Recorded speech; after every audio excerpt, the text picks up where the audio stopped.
Ladies and gentlemen, I've been asked to do a video on morality without God, and I think there's a bit to be said here because some people are so confused about it. There's the guy who runs the TV show Uncommon Knowledge, and he's very confused. He interviews Christopher Hitchens, and I think the show is called Morality with Atheism or something, Atheist Morality, something like that. And he's confused. How could you have any morality if there isn't a God saying what's right and what's wrong?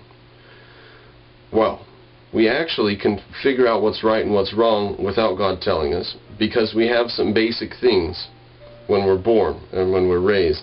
Let's take a person who's 12 years old, on the verge of becoming an adult, and they're out on their own all of a sudden. Their parents died in a tragic accident. You're on a desert island. Something happened. This person's got to take care of themselves. They do have some basic right-wrong stuff. Now, even if you leave them in society, that would be much easier because they could actually get food or whatever and survive by stealing or whatever. But if they're on a desert island, then they have to do it themselves, and that's a clearer case of morality. That you have to choose what's good for you and then act on it, and that doesn't have anything to do with God. You're going to want to be warm tonight. You're going to want to be well fed. You're going to want to be safe from animals and biting flies and snakes and whatever. You do have some basic things you want, and these define the good. Now you say then, oh, I could just define the good as having my neighbor's steak. Okay, if you're going to do that, realize that he's going to define his good as having you killed. Okay, so if you want to start that, realize that you forfeit all your rights when you try to violate someone else. Okay, so that happiness and what is good and what is right is not just some revelation from the middle of nowhere. It's actually the questions of what will work for me and make me happy and comfortable and well fed over the next many years of my life. Not what do I want right now. These are different things. So that's where morality comes from. Reality and your desires and goals. Those two things in conjunction mean this or that is moral or isn't moral, etc. And to say that we need God involved to tell us to eat and to build a house because it will keep us warm and stuff is bizarre.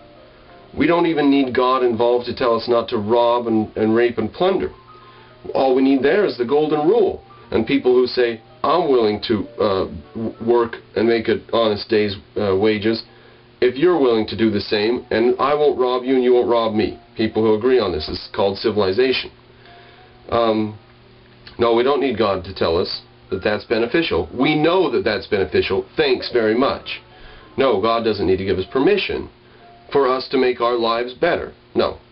But one crazy thing you'll notice about God, say you hand an atheist a newborn baby. All right. Christopher Hitchens has done this. And you look at the newborn baby, oh, you know, if there's a designer, this maybe is evidence for it. This is a perfect little bundle, right? Now, an atheist, that's what an atheist can do with a baby, is say, here's this. But the religious people who have God telling them what to do will now take that child and mutilate it. They will cut parts of it, and they will sew together some of the parts that are left. They'll chop parts off. Now, I'm not talking about Western-style circumcision where the foreskin is removed. That's a surgical operation that reduces infection. I'm talking about mutilating the penis and taking the head of it off. I'm talking about cutting off the clitoris, right? You cannot find an atheist who will have any reason to do that. Only religious people would be so disgusting. So much for saying God gives you morality. No, no.